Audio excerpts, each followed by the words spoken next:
Olá, boa tarde. Aliás, bom dia, boa tarde, boa noite. Depende de que horas a pessoa está assistindo, né? Hoje nós temos o prazer de estar aqui com o Marcos Segueira.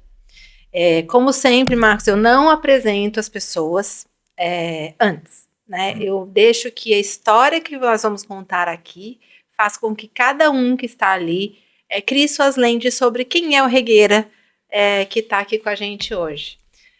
Então, muito obrigada, seja muito bem-vindo aqui ao nosso podcast, da teoria ao hábito, e que tem trazido pessoas que estão fazendo coisas que são importantes para que a gente possa fazer a transformação no mercado corporativo, principalmente quando a gente está falando de inovação, de sustentabilidade, redução de emissões de gás de efeito estufa, governança, ASG, enfim, todos esses temas que são interligados entre si e que precisam um do outro para se sustentar.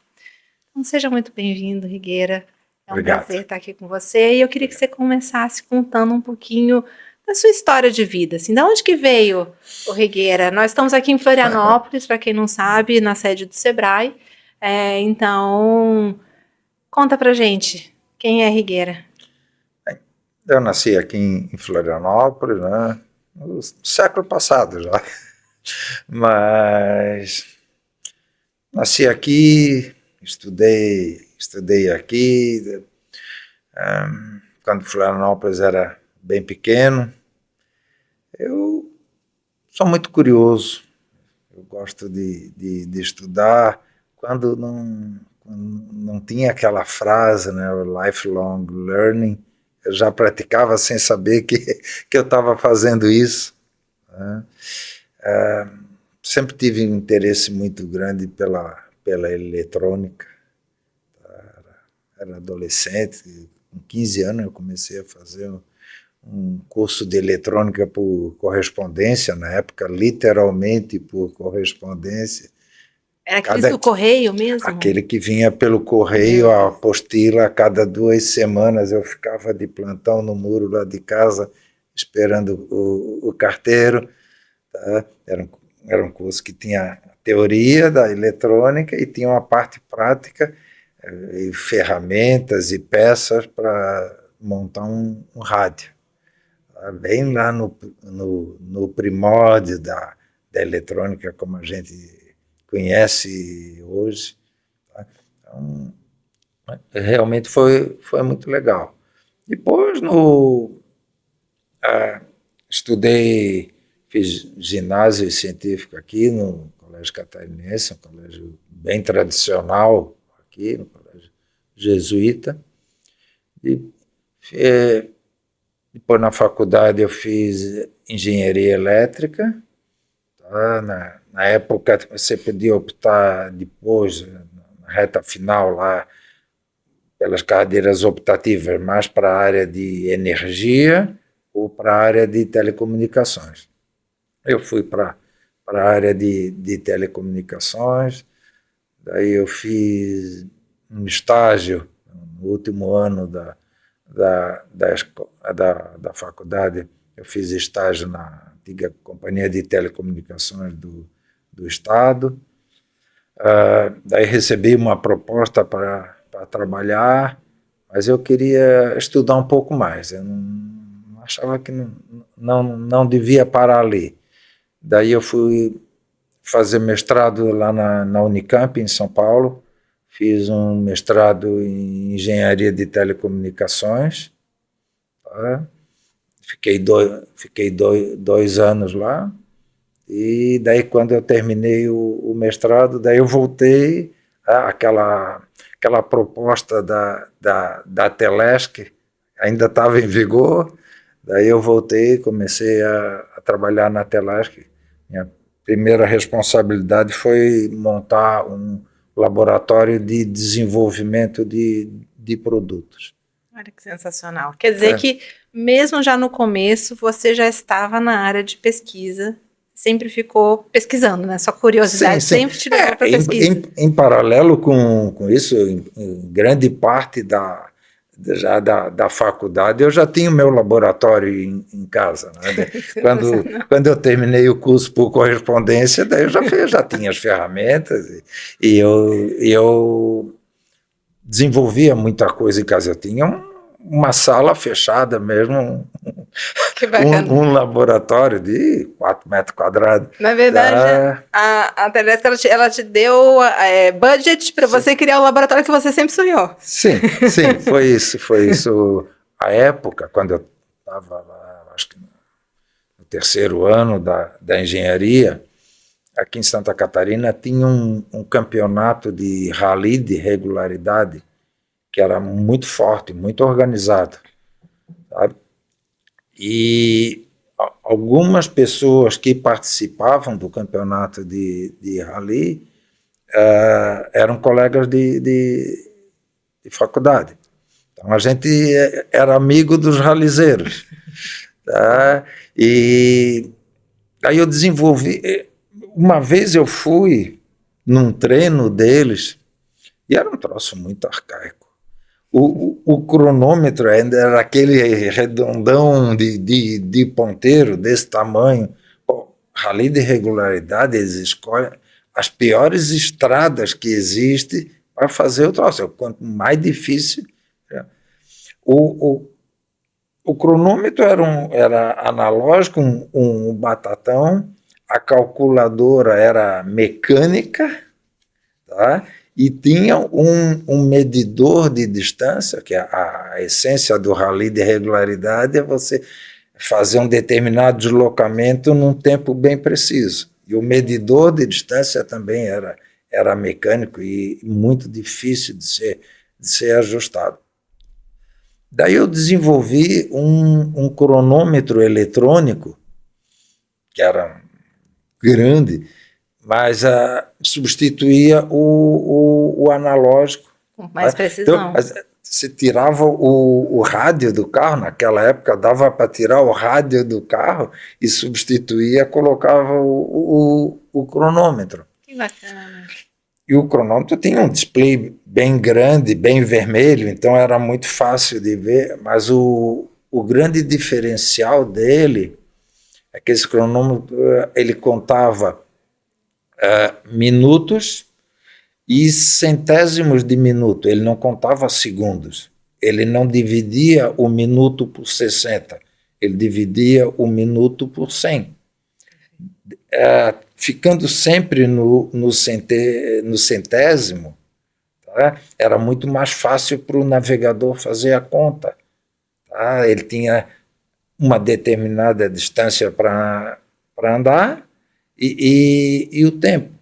Tá? Então, a relação dele com o navegador, com o piloto, era muito mais fácil. A margem de erro era muito menor, porque antes ele tinha que fazer conta em minutos e segundos, né? os 60 avos do minuto. E com esse cronômetro, ele dividia tudo por 100, então a matemática era muito mais fácil. A taxa de erro da conta foi muito menor. E com isso, as equipes que usavam meu cronômetro foram 3 anos campeão do estado. Muito bom, muito Tá? bom. Então, assim, naquela época também não existia essa palavra inovação. Né? Mas foi o que você fez, né? Foi porque era muito difícil. O cara na corrida, aquilo chacoalhando absurdamente, barulho absurdo. E ele ainda tinha que fazer conta, fazer conta de tempo. É complicado, minutos e segundos, e ainda aquele cronômetro sacudindo no olho dele. Tá? Então, assim, isso foi uma inovação. Sensacional. Lá nos anos 70. Nossa, será que eu tinha nascido já? Tu não tinha nascido ainda, então... Mas olha só que sensacional. Já na primeira pergunta, a gente já teve aqui já uma prova de entender qual é a qualidade, a profundidade aqui do nosso convidado em relação à tecnologia e inovação, né?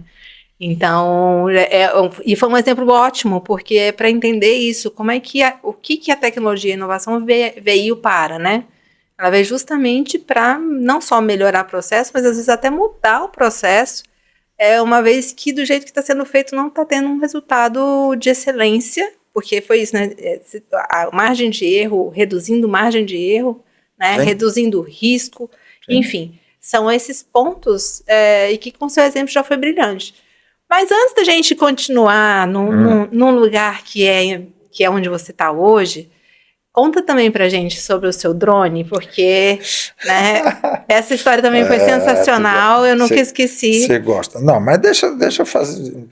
Deixa um pouquinho antes do drone. Vamos voltar. Tá, né? Porque senão vai dar um salto de 20 anos.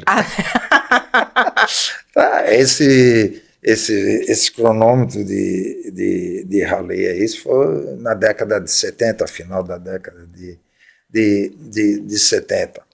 Tá? E daí eu tinha esse laboratório em casa, onde eu construí, daí a gente já... Eu tinha um sócio, que é meu sócio até hoje, compadre, sou padrinho de casamento dele, ele batizou o meu filho, e a gente trabalhava, né, de dia, ou estudava, ou trabalhava, né, e de noite a gente ficava lá na eletrônica, era lá no laboratório, que era rigorosamente nos fundos da casa dos meus pais. Né? E a gente fez muita outra coisa, a gente gostava muito de som, então a gente fazia amplificadores de áudio, bem no comecinho lá da eletrônica. Né? E a gente... então, era o nosso dia a dia. Né? Quando eu comecei a trabalhar na Telesc, né, nesse laboratório de desenvolvimento, esse meu sócio trabalhava também na companhia de processamento de dados do Estado, a antiga Prodasc. E a gente vivia, era o nosso dia, 24 horas por dia era pensar eletrônica, a gente vivia sonhando com essas coisas.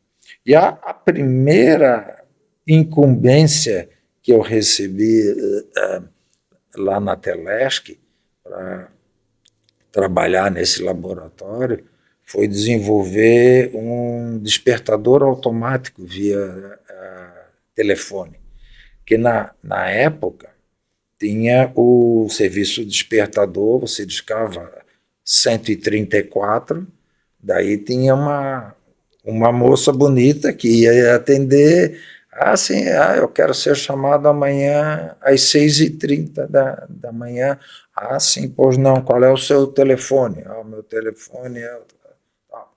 E ela preenchia uma fichinha de cartolina e ia acumulando. No outro dia de manhã, naquele horário, alguém já tinha organizado todas aquelas fichinhas. Essa aqui é a turma que precisa ser acordada às 6h30 da manhã. Tá? Então tinha um monte de gente para ficar telefonando para a casa das pessoas. Tá? É a Dona Maria, assim, aqui é da Telesc, o serviço despertador. Porque isso tinha um problema grave, que as pessoas normalmente faziam os pedidos de ser acordado entre 8 e 10 horas da noite. Tá. Para ser acordado entre 6 e 8 da manhã. Então tinha que ter um monte de gente das 8 às 10 da noite para ficar recebendo os pedidos. Era gente mesmo, era telefonistas. E no outro dia de manhã cedo, outro monte de gente para telefonar para a casa das pessoas para ser acordado, para ser chamado. E elas iam num lugar fixo. Sim, numa central. Uma parte da central lá, aquelas mesas telefônicas, aquelas centrais telefônicas de antigamente, mas era muita gente. Então, era muito difícil de viabilizar economicamente o serviço, porque você tinha que ter funcionários de noite para trabalhar no pico ali de 2 horas, e tinha que ter outro grupo de pessoas para trabalhar no pico de manhã cedo também, que trabalhava 2, 3 horas. Era um pico, um volume de trabalho absurdamente concentrado. E tinha que ter disponibilidade durante o resto do dia também o serviço, né? Porque Mas eventualmente daí, ligado. Mas daí ficava com muito pouco serviço. Tá? Aí nós temos que eletronizar esse serviço. E daí nós começamos a trabalhar para substituir essas telefonistas, tanto no momento do pedido, quanto no momento de ser acordado. Então, a gente criou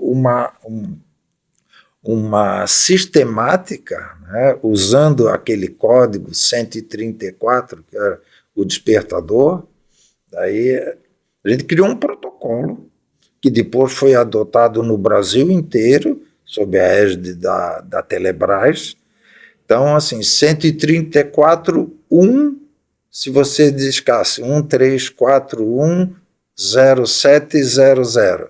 Então, você dizia que você queria ser acordado, 134, 1 é amanhã, 0700, às 7 horas da manhã.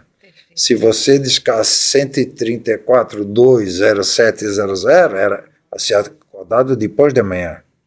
Para ser acordado todo dia às 7 horas da manhã, você discava 134.90700. E se você fizesse uma programação dessa permanente, eu quero ser acordado todo dia, daí você podia cancelar isso discando 134.0. Então a gente criou um protocolo, um conjunto de regras, tá? E tinha um equipamento que foi todo desenvolvido por nós internamente, tá? Lá nos primórdios da eletrônica digital. Esse equipamento rodava com processador da história, o 8080, foi o segundo processador feito no mundo. Né? A Intel, a Licel, o terceiro. A Intel lançou, o primeiro foi o 4004, depois o 8008, depois o 8080, que tinha uma capacidade de processamento absurda. Tá? A memória, todo o programa que a gente escreveu, o software que a gente escreveu, tanto para receber os pedidos, que ele tinha que identificar o que você telefonou, 10700, então é amanhã. Tá? Esse equipamento conversava com a central telefônica para receber o número do seu telefone. Isso que a gente tem hoje tão fácil na tela do celular, que recebe uma chamada, está ali o número de quem está telefonando. Aquilo ali tinha um protocolo de comunicação, a gente foi o primeiro no Brasil a implantar isso, tá? De forma eletrônica. Tá? Então, esse aparelho, ele conversava com a central para receber essas informações, o que você discou e o número do teu telefone, porque ele precisava saber para quem telefonar amanhã. Perfeito. Tá? Perfeito. E tudo isso cabia numa memória com 8K de memória. 8K, eu não estou falando mega, nem giga, nem tera, era 8K. Naquela época, a unidade de memória era o K, era 8K, 8.000 bytes. Tá? Acho que nenhuma foto tem 8K hoje. A memória onde ficavam armazenados os pedidos tinha 16K. Nossa. Com 16K a gente fazia esse troço funcionar. Meu Deus. Tá? E funcionava legal.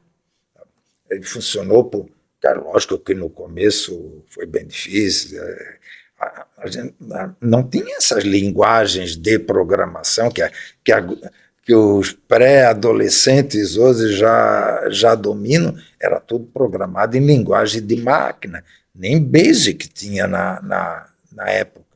Era tudo com o código de máquina, o código que o fabricante lá, a Intel, dizia lá, era absurdamente Meu Deus. Nível rasteiro. Meu Deus. E nós desenvolvemos isso, ficou uns 6 meses em teste interno com os funcionários da Telesc, tá? Todo mundo usando internamente, reportando os erros, de vez em quando parava, né? Lógico, e até um momento que a gente chegou, tá bom, agora está funcionando legal para se levar para o público. Daí nós levamos isso para o presidente da empresa, né, que ele era um grande incentivador desse trabalho, e daí era o Douglas Macedo de Mesquita, ele era um ex-coronel do Exército, isso era na época da Revolução, né, então ele era do Exército, já tinha um meio caminho andado. Tá? Mas ele era muito competente, tá? Ele era um grande incentivador disso que depois veio a se chamar de inovação, que naquela época essa palavra não existia ainda. Tá? E daí eu e o meu chefe fomos lá, tá pronto, tá funcionando, agora como é que nós vamos levar isso para o nosso público? Daí... Quantos aparelhos desses precisa para atender todo o estado? Precisa de 6 aparelhos. Então faz. Não é bem assim. A gente tem aqui uma estrutura para desenvolver, não uma estrutura industrial, nós somos uma indústria, não tem. Mas quem que vai fazer isso para nós? Na época tinha 5 empresas de eletrônica aqui em Florianópolis. A gente sabia, enchia uma mão. Mas tinha uma empresa que é referência até hoje, a Intelbras. Mas a Intelbras, na época, só fazia aparelhos telefônicos, aquele aparelho de mesas. Era um grande fabricante de aparelhos telefônicos. De teclinha ou era de tecla? De tecla. Eles já foram para a tecla, não é aquele do disco. Mas quem que vai fazer isso? Eu quero que esse serviço vá para o estado todo, ele falou. A Intelbras não tem. A Intelbras, o foco dela é aparelho telefônico, outra fazia alarme para casa. Daí eu disse, eu tenho uma empresa que está hibernando. Sim, mas está registrada, está tudo legal, mas ela está fechada porque eu estou trabalhando aqui. Daí ele, mas que empresa é essa? Não, é uma empresa que eu tenho com meu amigo, colega de aula. Daí disse o nome, não conhecia. Mas e por que tu não acorda essa empresa para ela fazer isso para nós? Eu vou conversar com o sócio. E assim aconteceu. Essa empresa é a Distro. Olha, Sim. É Distro? Sim. Meu Deus! A Distro nasceu no quintal da minha casa. Gente, que sensacional! Em 1977. Nossa, agora gente, vamos fazer uma pausa, porque agora eu estou me sentindo a pessoa mais honrada de ter convidado o Regueira para esse papo, com uma história que eu nem imaginava que era tão rica assim. Que sensacional. Tá? Então, assim, o primeiro produto da Distro foi um despertador automático para Telesc. Que sensacional. Daí a gente fez Hoje não ia dar um rolo danado, né? Porque eu estava lá na Telesc, tinha uma empresa fora que virou um fornecedor da Telesc, a CGU hoje ia pintar e bordar bonito. Tá? Mas a gente fez uma proposta bem honesta, bem limpa. A gente tinha a lista de material que precisaria, a gente fez todos os custos, não tinha planilha, lógico, não tinha Excel na época, tá? Foi tudo no papel. Olha, para a gente construir esses 6 aparelhos, vai custar tanto. A gente transformou isso numa proposta, levamos para o homem, pode fazer. Sensacional. Tá? Eu queria puxar alguns ganchos aqui, porque o espectador nem sempre está, assim, não consegue desenhar ainda algumas coisas que você trouxe, né? Então, primeiro, como que a inovação impacta em resolver problemas de gargalos muito sérios, né? Então, o excesso de gente num momento, num pico, falta de gente no outro, assim, e muito volume, né? Como é que a inovação consegue fazer isso? E aí trazer também o que depois, por exemplo, eu, pelo menos, o meu alarme é no meu telefone. Achei isso muito interessante, me chamou essa atenção, de que usar o telefone como alarme não mudou. Sim. Mudou o lugar do alarme. Assim, hoje, sim, o meu telefone toca o alarme e eu mesma faço. E isso daí, na verdade, quando a gente quando a gente tende o custo de uma inovação a zero, né, é quando... E aí, realmente, ela realmente vira uma penetração mundial, né? Sim. Rompe uma barreira. Então... e aí, onde é que está a disrupção, só para eles entenderem também, né? Então, assim, saiu de um telefone que tinha um sistema que você digitava, passou para um telefone digital que você vai lá e marca coisa ali.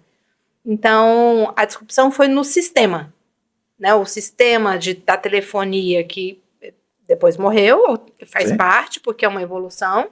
Então, só que a disrupção faz isso. Né? Então, as empresas têm que estar preparadas para que este momento da ruptura ali pode acontecer, está tendendo a acontecer mais rápido, porque a gente está com cada vez mais tecnologia e inovação, e é normal, então elas têm que se preparar para isso. Né? Então, acho que esses pontos que eu queria trazer, só abrindo um parêntese dentro dessa história linda, que eu acabei de testemunhar aqui, você me surpreendeu. Ele achou que eu ia deixar ele nervosa no podcast e ele que me deixou nervosa agora, né? Mas tudo bem. Mas foi legal porque a gente criou um padrão. Isso aí depois foi vendido para muitos estados do país. Logo em seguida nós vendemos lá para Brasília, vendemos aqui para o Paraná, para Curitiba, a Telepar, na época era uma referência no sistema Telebrás. A Telepar era top mesmo. Tá? Quando a gente conseguiu vender para a Telepar isso, se a gente vendeu para a Telepar, foi um processo muito interessante. Vendemos para o Maranhão, para o Rio, tá? E então, assim, foi realmente, como você citou, existia um problema, uma concentração de pessoas, né? Precisava ter muita gente para trabalhar por pouco tempo, um pico de demanda muito alto, tá? E a gente conseguiu otimizar isso. Não ia conseguir segurar por muito tempo também. Então, esse foi um primeiro equipamento. O segundo produto da Dígito foi um equipamento para fazer teste em linhas telefônicas. À época, a Telebrás exigia que se fizesse ligações telefônicas. Tinha uma pessoa que tinha um monte de telefone em cima da mesa, ele pegava um telefone, o telefone A, e discava para o telefone D. E daí ele tinha que esperar tocar, daí ele atendia, via se... chegou, tal. Então ele tinha que ir anotando tudo, a data, hora, o telefone que ele usou para discar, o telefone que ele recebeu a chamada. Isso aí eram relatórios importantes para se verificar o desempenho das centrais telefônicas. E era tudo anotado. Tudo à mão. Nossa, e ainda tem mais um coisa. E ainda tinha que discar. Tinha que entender tudo. A letra do cidadão, e se o número também ficasse esquisito. Isso tudo ia para Brasília. Deus. Daí nós desenvolvemos um equipamento que ele tinha 16 linhas telefônicas ligadas nele. Então, ele ligava da linha 1 para a linha 10 e colocava uma mensagem, um tom de áudio no telefone que discou, e esse tom de áudio tinha que ser ouvido, né? Tinha que chegar lá no telefone que recebeu a chamada. Tá? Isso era feito tudo automaticamente, saía um relatório impresso, tá? Hoje em dia a tal hora, o telefone número tal, discou para um número tal. Que ano isso? Isso aí deve ter sido em 82. 82. O despertador foi desenvolvido em 1980. Tá? O equipamento de teste deve ter sido em 81, 82. Tá? Isso também e também tudo usando a mesma tudo processador 8080. Depois a gente a coisa foi evoluindo, né? O 8080, depois veio o 8085, 8086, e toda aquela família de processadores. Foi quando o fundador da Intel, o Moore, criou a célebre lei de Moore, que diz que a cada 18 meses o número de transistores na eletrônica vai dobrando, né? Uhum. Aquela curva exponencial, que é chamada a lei de Moore, foi bem nessa época. Para você ter uma noção da proporção, aquele rádio que eu construí lá quando tinha 15 anos, ele usava 7 transistores. Tinha 7 transistores. Hoje, os processadores dos celulares estão chegando, está muito próximo já, de 1 bilhão de transistores. Eu vi com esses olhos 7 virarem, né? Virarem perto de 1 bilhão. Vou ver. Vou ver com certeza 1 virar 1 bilhão. Tá? E toda essa. E isso aí reflete, né, a exponencialidade da lei de Moore. Né? 1 virou 2, 2 virou 4, 4 virou 8. Meu Deus, então agora vocês já entenderam que nós estamos aqui falando com uma pessoa que viveu a inovação e a tecnologia.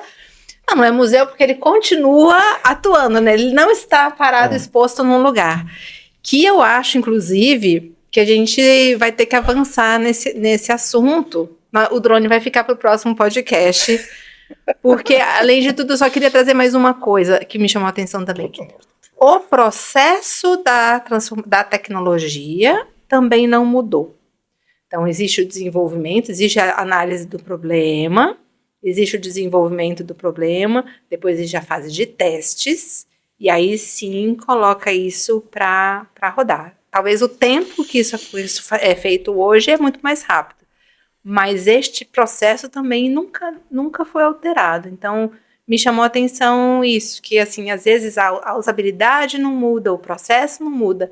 O que muda, às vezes, é a origem de onde ele está e a forma com que ele é feito que faz essa transformação, né? Então, e aí a rapidez que isso daí é feita também, né? Então, acho que são os itens da inovação e da tecnologia que são inseridos, que fazem esse impacto tão gigantesco na vida das pessoas.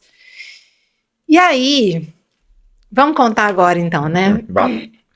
Muito bem, o Regueira hoje ele está aqui no Sebrae como líder de projetos especiais, não é isso? Me corrija. Na assessoria de projetos especiais. Isso, e como também ele desenvolve esses projetos e a gente se conheceu justamente por causa de um desses projetos que ele co-criou, vamos chamar assim, né? Que é o programa Inova do Sebrae Santa Catarina.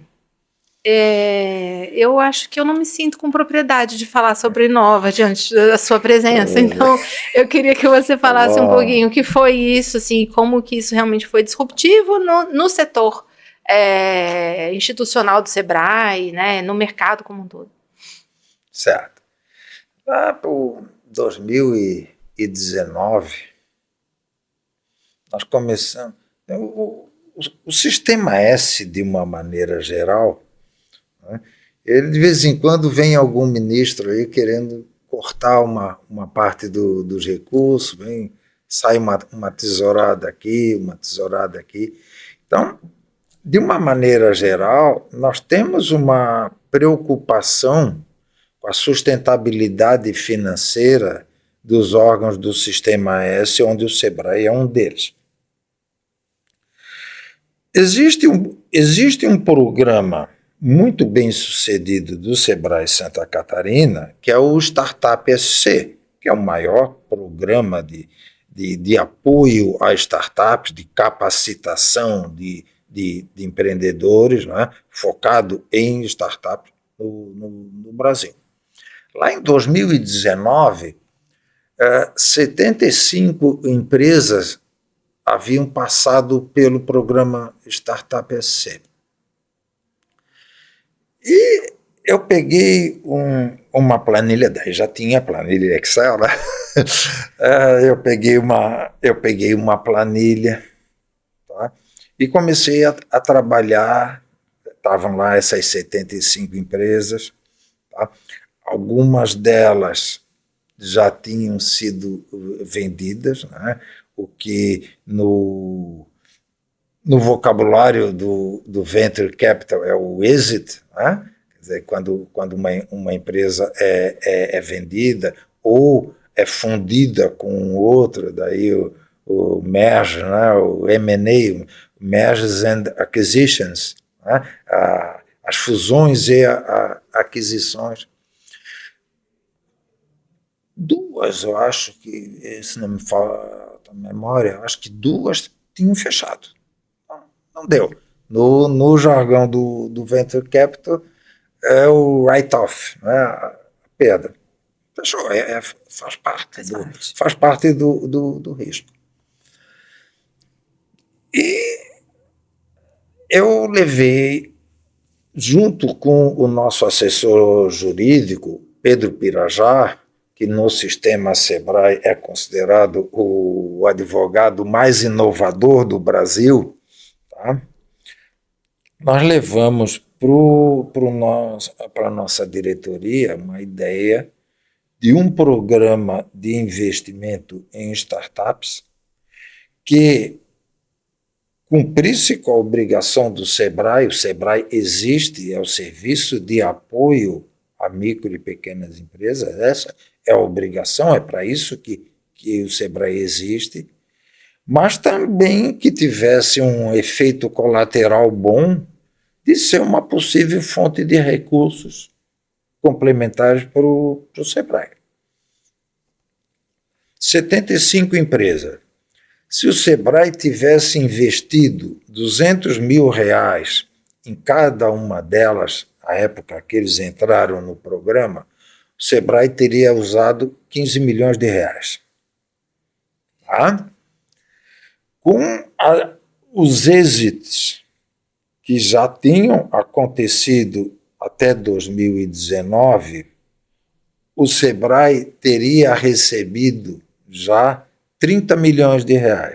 Teria colocado 15, teria recuperado esses 15 e ainda teria recebido mais 15. Com as outras empresas desse portfólio de 75, tá? Ele teria um potencial futuro de 85 milhões de reais. Nossa Senhora. Tá? Quer dizer, considerando o valuation, a valoração, o valor de mercado daquelas empresas, e partindo do pressuposto que com aqueles 200 mil reais que seriam investidos em cada uma das startups, o Sebrae ficaria então com 5% do capital de cada uma delas. Então, recebendo 5% das vendas que aconteceram de startups e com o potencial de venda das restantes, esse potencial seria de mais 85 milhões. A poupancinha de 85 Não foi muito difícil para convencer a diretoria. Imagina. Tá? E daí continua. Vamos, eu acho que é o caminho, é o bom junto com o útil. Aí teve início um trabalho jurídico muito complexo, porque nenhum Sebrae do Brasil era sócio de alguma empresa. Tá? Isso tem um bloqueio. O Sebrae nasceu para apoiar empresas, mas não ser sócio de empresa. Até que a nossa assessoria jurídica descobriu um parecer jurídico que foi feito por aquele ex-ministro do STF, o ministro Aires Brito. Sim. O ministro Aires Brito era muito claro nesse parecer, dizendo que não tinha nenhum obstáculo que o Sebrae ser sócio de alguma empresa, desde que minoritário. Ele não poderia ser sócio majoritário de uma empresa. Aí, usando esse parecer, nós fomos construindo um desenho, que é o desenho do programa Inova, quer dizer, um programa de investimento em startups, tá? Onde uma empresa constituída especificamente para isso, que no jargão técnico é uma SCP, uma Sociedade em Conta de Participação. Essa SCP, então, faz empréstimos para as startups, em troca de um direito futuro de uma participação acionária. Perfeito. Só que o Sebrae, ele sabe apoiar as empresas de muitos jeitos, né? Com muita consultoria, com muito isso, muito treinamento, mas o Sebrae não dominava e ainda não domina a arte da seleção das empresas que são boas para serem investidas, analisar o mercado daquelas empresas. Então, e como nós não poderíamos ser sócio majoritário dessa SCP, então nós lançamos um edital público, nós criamos um processo de seleção para escolher um parceiro para operar o programa, um parceiro que tivesse experiência. Então nós lançamos um edital público, nós recebemos duas propostas, tá? Duas empresas se habilitaram, uma venceu, que era chamada à época a Bossa Nova Investimentos, tá? Que é o maior operador de venture capital da América Latina. Bossa Nova hoje tem um portfólio de aproximadamente 1.700 startups investidas. Tá? Então, o Sebrae constituiu aquela SCP, tá? Com 40% do capital, e a Bossa Nova assumiu 60% do capital. Perfeito. Um pouquinho depois, 2 ou 3 meses depois, a Bossa Nova vendeu 20% do capital dela para a Raja Vale, lá de Belo Horizonte, de Minas. Tá? Então, ficou 40% Sebrae, 40% Bossa, 20% Raja Vale. Que ficou até saudável, né? Porque sempre tem um ponto de desempate, às vezes Sim, alguma sim. divergência. Eu acho isso Sim, muito saudável, não, essa relação. e a Raja Vale agrega muito, Muito, realmente eles agregam muito e somar muito para muito. o nosso programa. Então, num determinado momento, nós tínhamos uma empresa constituída, uma SCP chamada Inova SC, tá? Com esses 3 sócios, Sensacional. tá? E essa empresa, essa sociedade em conta de participação, daí fez uma primeira chamamento de startups que desejavam ser investidas. Né? Tem uma empresa chamada, não está ali, 4 Hábitos, tá? Que foi uma das empresas selecionadas na primeira edição do programa, tá? E o que se fez, né? Foi a 4 Hábitos e mais 27. As selecionadas. Não, 23, desculpa. Tá. Não, 23. 4 Hábitos e mais 22. No total de 23. Né?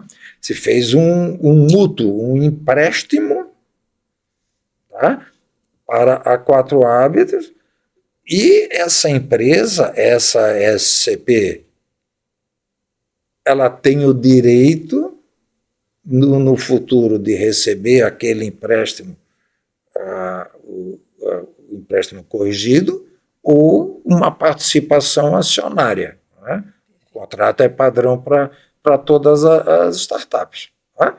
Então, nós temos um portfólio hoje de 41 empresas que já foram investidas. Nós estamos nesse momento. Em 2 anos. Em 2 anos. Nós estamos rodando a terceira edição. Já teve um exit, né? Sim, já teve um exit. Nós estamos nesse momento na terceira edição. Tá? Nós temos hoje já selecionadas mais 11 empresas, tá? Que estão na análise jurídica, né? Você já passou por isso, o processo da due diligence, né? O famoso procurar o esqueleto escondido dentro do armário. Eu falei que eu nunca me senti tão nua na minha vida. É esse o espírito. Tá? O que é muito importante que a gente precisa ressaltar, apesar desse ser um programa do Sebrae Santa Catarina, escrito pelo Sebrae Santa Catarina, tá? Mas ele nunca teve foco absoluto em startups de Santa Catarina, porque os 40% do Sebrae Santa Catarina precisam ser investidos em empresas de Santa Catarina, mas, à época, a sede da 4 Hábitos era em Brasília. Perfeito, isso. Tá? Então, com os outros recursos da Bossa Nova e da Raja Vale, os outros 60%, se pôde investir. Hoje, nós temos essas 41 startups investidas, elas são de 7 estados. Perfeito. Tá? Isso traz mais diversidade, né? Sim. Isso trouxe riqueza também. Sim, e agora, com a terceira edição, provavelmente nós vamos chegar a 11 estados. Maravilha. Tá? Então, assim, é um programa do Sebrae Santa Catarina, mas ele nasceu pensando no Brasil, porque o dinheiro dos sócios pode ser usado em qualquer estado. Pronto, tá? Agora eu vou aproveitar esses ganchos daí, a gente tem que fazer essas pausas para trazer um resuminho, né? Então, você vê que inovação não precisa ser só com a tecnologia, inovação de ideia, inovação de visão. Então, Regueira não para de ser inovador a cada minuto, né? Ele é um poço de inovação serial, vamos chamar assim, né? E o mais interessante é que, assim, além de você dar sustentabilidade financeira para o Sebrae, e com certeza isso daí está impactando nos outros Sebrais também, eles também devem estar se mexendo para fazer isso. mas Santa Catarina sai na frente novamente, né? Eu acho que essa característica do estado de Florianópolis, é por isso que é um hub tão efervescente de inovação, mas você, na verdade, devolve para o sistema, porque as startups estão desenvolvendo soluções para atender a necessidade do sistema. Sim. Então, é um ciclo, a gente chama isso de sintropia, né? Quando você vai incluindo e vai crescendo, vai crescendo, vai crescendo, né? Então, e na verdade, a nossa razão social chama autopoiese, que é aquilo que cresce de dentro para fora, né? Então, você está justamente num sistema autopoético de crescer de dentro para fora, todo esse sistema de inovação. E assim, me chamou a atenção que a 4H e a bússola digital são 2 negócios de impacto, né? Então, eles foram considerados dentro do primeiro programa. Sim. Então, eu queria que você falasse um pouquinho sobre isso, sobre esse olhar também para essa linha de ESG e de impacto dentro do Sebrae, que sempre foi muito, vamos dizer, processos, tecnologia e sistema. Eu não diria que a linha do Sebrae é tanto assim. É natural que se pense. Do sistema, né? É natural que se pense. Quando fala em startup, pensa aquele startupeiro bem nerd, né, que está desenvolvendo ali um aplicativo, um software, um sistema de internet. Tá? Esse nunca foi o nosso foco, tá? Porque o Sebrae tem que apoiar micro e pequenas empresas. Não está escrito que precisa ser empresa de tecnologia. Em lugar nenhum está escrito isso. A nossa fronteira de atuação é pelo faturamento, não pela área de atuação. Perfeito. Tá? Então, nós ficamos muito à vontade e muito contentes que já na primeira edição do programa nós pudemos apoiar duas empresas de impacto, como você citou, que são referência no Brasil, né? A 4H e a Bússola. Uma com origem lá em Brasília, outra com origem aqui em Santa Catarina em Itajaí. Então, assim, o foco nunca foi tecnologia. O foco foi boas empresas e boas equipes, tá? Porque daí volta ao meu passado, mas eu não vou me alongar de novo aqui, porque eu já fiz essa besteira. 3 engenheiros que só sabiam engenheirar, tá? Que pensa que se eu sei a técnica, não tem problema, tudo vai funcionar. Precisa ter quem queira e goste de administrar a empresa. Tem quem queira e goste de vender o produto da empresa. E tem quem precisa fazer a técnica. Não que a técnica seja predominante sobre os outros, mas isso sempre se olhou muito equipe. Equipe. Não serve 3 engenheiros que só sabem engenheirar. Erro próprio. É por isso que eu falo sempre que eu sou a Pink e o Ícaro, meu sócio, é o cérebro. Né? Porque ele é o nosso CTO que cuida da tecnologia e faz acontecer. Ele fala que ele é aquela pessoa que transforma em tecnologia as loucuras que a Ana pensa. Tá bom, assim, legal. Ainda bem que você tem um parceiro que consegue transformar as tuas loucuras em realidade. E essas loucuras foram muito bem avaliadas pelo Sebrae, pela Bossa, pelo time Sebrae, pelo time da Bossa, pelo time da Raja e principalmente pelo mercado, porque nós estamos falando aqui em inovação, nós não estamos falando em invenção. Né? A diferença entre a invenção e a inovação é que a inovação precisa ter alguém para comprar.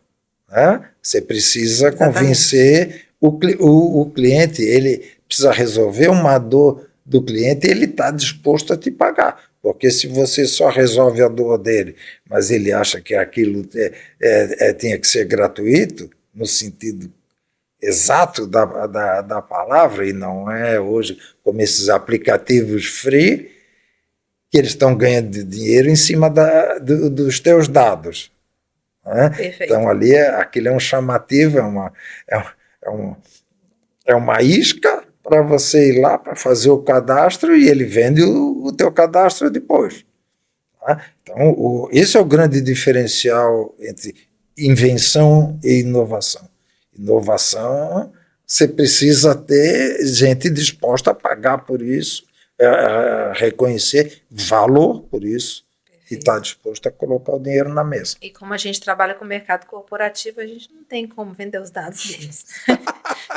Essa conta não ia fechar. Sim. E aí, já que a gente está falando então de mercado corporativo, vamos puxar agora o gancho para ver qual é a próxima inovação do ano. Né? Você falou agora do novo programa, vamos agora dar esse spoilerzinho de como é que vai vir esse novo programa. Assim, com o sucesso do nosso programa, o Inova atual, que é um programa de Venture Capital, né? Foi dinheiro desses parceiros ali, daqueles 3 sócios. Né? E voltando atrás um pouquinho, né? Lá em 2020 a gente saiu escrevendo isso aí, lançamos o programa em 2021. Tá? Em março de 2023, o SEBRAE Nacional, a estrutura que controla o SEBRAE de todos os estados, reconheceu o mérito do nosso programa, nos autorizou a fazer o que a gente começou a fazer em 21. Ele deixou agora. Não, em março do ano passado. Tá. Mas isso culminou com o SEBRAE Nacional aderindo ao nosso programa. Perfeito. Tá? Então, hoje, aqueles 3 sócios teve a entrada também do SEBRAE Nacional, e como a gente estava recebendo muita consulta de grandes empresas, as chamadas corporates, sim, que gostariam de participar de um programa como aquele, tá? Nós aceitamos como um 5º sócio dessa SCP, uma corporate aqui do estado de Santa Catarina, que é a Unifique. A Unifique hoje é uma empresa nascida aqui em Santa Catarina, lá em Timbó. Aqui uma curiosidade, Timbó tem 46 mil habitantes e tem 2 empresas listadas na Bolsa de Valores. Meu Deus! Tem uma empresa para cada 23 mil habitantes. Se fosse mantida essa proporção, Florianópolis precisaria ter mais de 20 empresas na Bolsa. E só tem a Engie. Tá? É a maior densidade de empresas listadas em bolsa no Brasil, é a cidade de Timbó. É onde está lá a Unifique. A Unifique é o maior operador de telecomunicações do sul do Brasil hoje. Eles estão chegando rapidamente a 1 milhão de clientes. Tá? Além eles começaram lá com aquele acesso de antigamente da linha de escada, daquele modem que fazia a musiquinha, aquele troço todo, tá? E venceram recentemente a licitação da Anatel para ser o player de 5G em Santa Catarina e Rio Grande do Sul. Então,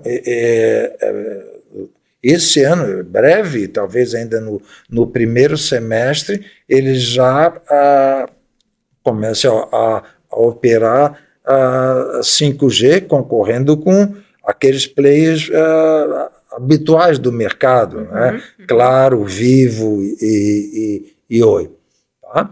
Então, a Unifique, tá? Focada muito num processo também de inovação aberta, tá? Querendo absorver a inovação de outras empresas, de startups, bem no sentido clássico da inovação aberta, ela entrou de sócia aquela SCP que nasceu com 3 sócios, Sebrae, Bossa e Raja, hoje é Sebrae Santa Catarina, Sebrae Nacional, Bossa, Raja e Unifique. Tá? E nós estamos, como eu já falei, no processo de seleção, já temos 11 empresas selecionadas nessa 3ª edição. Agora, onde que eu quero chegar? Com a entrada da Unifique, tá? Esse programa adquiriu um viés também de Corporate Venture Capital, tá? Quando uma grande empresa entra num programa querendo investir em startups que lhe interesse não só pelo valor do investimento, mas que dê sinergia com seus produtos. Tá? Então, claramente, a Unifique tem interesse em apoiar empresas que complementem a sua linha de produtos e empresas que usem a sua estrutura, otimize a sua estrutura. Ela disponibiliza comunicações, é uma empresa de comunicações. Então, por exemplo, teleeducação, telemedicina, tá? São empresas que demandam uma estrutura confiável de telecomunicações. Tá? Uhum. Então, são nichos de mercado de interesse da Unifique. Então, isso aumenta a capilaridade dela de crescimento, né, e de diversidade de produtos dentro do portfólio dela também. Ela começa a crescer exponencialmente. Né? Exatamente. E, com isso, então, nós estamos trabalhando na reta final de um outro programa, agora voltado especificamente para Corporate Venture Capital. Tá? Perfeito. Quer dizer, o dinheiro não vai ter mais origem no Sebrae e na operadora desse, porque vai ter que ser licitado também. Não sei se quem vai se associar ao Sebrae. Na primeira edição, a Bossa Nova venceu. Vamos ver quem vai vencer o segundo programa. Tá? Mas, então, assim, esse programa está todo desenhado para que a grande origem dos recursos financeiros seja a corporate. Tá? Então, é um outro programa, está no forno, o cheirinho já está bom, mas ainda não está pronto. Então, eu não estou falando que o Regueira ele é uma máquina de inovação, né? E vai saindo inovação o tempo inteiro e de várias áreas, de vários lugares. Eu acho que tem muita história. Eu vou te trazer de novo aqui. O tempo passou. Vou te trazer de novo aqui, com certeza. Aliás, eu venho de novo aqui, né? E agradeço de ter sido recebida aqui no Sebrae, nesse estúdio de podcast maravilhoso aqui. E foi uma honra. Eu fiquei muito mais honrada com a sua presença do que você, com certeza, de conhecer essas histórias e de levar essas histórias lá para frente. Na verdade, o programa ele tem como objetivo trazer novas ideias, abrir a cabeça, inspirar as pessoas que estão assistindo também, para elas entenderem. Muitas ainda não sabem muito bem como é que a inovação funciona, o que é inovação, porque muitas vezes é um software que implantam na empresa. Não, é no processo, é nas alterações, em aumentar a competitividade, né, e também agora, né, de ter mais governança, de ter mais sustentabilidade dentro dos processos, etc. Então, a gente trouxe aqui o pai, né? E aí fica claro que, na verdade, você é parte da história de inovação do estado de Santa Catarina, né? Você é um ator muito importante dentro de peças nisso. Menos. Porque agora porque agora você está, na verdade, alimentando esse caldeirão de startups, né, e de crescimento de soluções aqui para o estado, né? E usando também um órgão do Sebrae que tem uma potência de de atrair, né? Porque tudo é difícil, né? Conhecer as startups se candidatarem, elas serem capacitadas. Então, tem todo um processo por trás disso que não é fácil. E, às vezes, por exemplo, você faz a tecnologia, mas você tem que comunicar como é que as pessoas vão usar essa tecnologia. Então, tudo isso tem um processo muito, muito, muito importante para ser feito na jornada. E aí você sabe costurar bem direitinho isso daqui para fazer com que o negócio fique bonitinho. Então, muito obrigada, gratidão mesmo pela parceria também, por tudo que a gente aprende aqui com você e com toda a equipe do Sebrae, com o time Inova, até hoje. Né, a gente participa de todas as capacitações, muda ano, eu estou aqui também aprendendo, e para mim é muito importante isso. E para o mercado isso também é importante. Então, é bom eles saberem que existe essa ferramenta aqui, esse trabalho está sendo feito, que eles tenham onde também buscar, de onde se abastecer, se alimentar e buscar soluções que vão ajudá-los a ser mais competitivos nas suas empresas, ter mais governança, enfim, e fazer esse mundo acompanhar a aceleração que o mundo está tendo, né? Obrigado, Ana. Foi uma honra para mim. Eu só queria uma coisa que eu esqueci de falar. Claro. A gente falou no programa Inova muito no foco no investimento, né? Mas a gente não citou o investimento na capacitação, né? Que no Smart Money.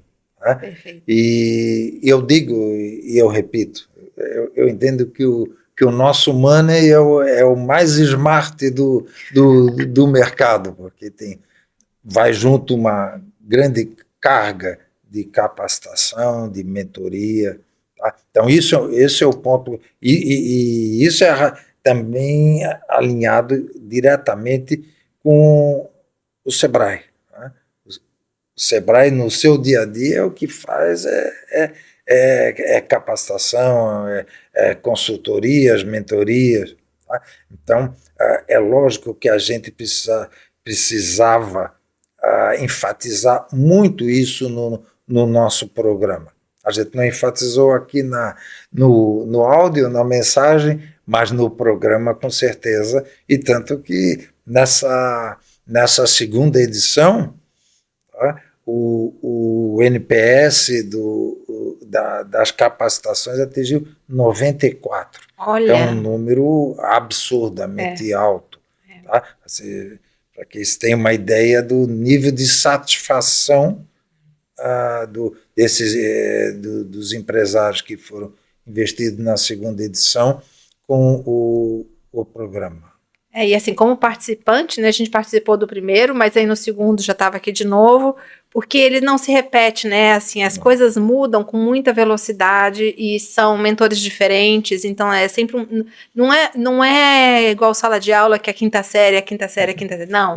Aqui toda vez, todo ano é mais inovação, é mais novidade, então eu estou sempre bebendo dessa fonte com muita felicidade e vale a pena. As capacitações dessa terceira turma que começa em abril, todos os da primeira turma serão novamente convidados, todos os da segunda turma serão novamente convidados. Tá? Pois é, as pessoas perguntam, por que você vai tanto, Ana? Eu falei, porque eu aprendo. Muito. Ótimo. Muito obrigada, querida. Obrigado, a honra foi minha, estou à disposição, Sebrae, o que eu puder ajudar você e a 4H, sabe que estamos aqui para isso, é a nossa razão de vida. Tamo junto e vamos voltar no segundo podcast, porque tem muita história ainda para contar, não vai dar para morrer nesse. Tá bom. Obrigada, tchau, tchau.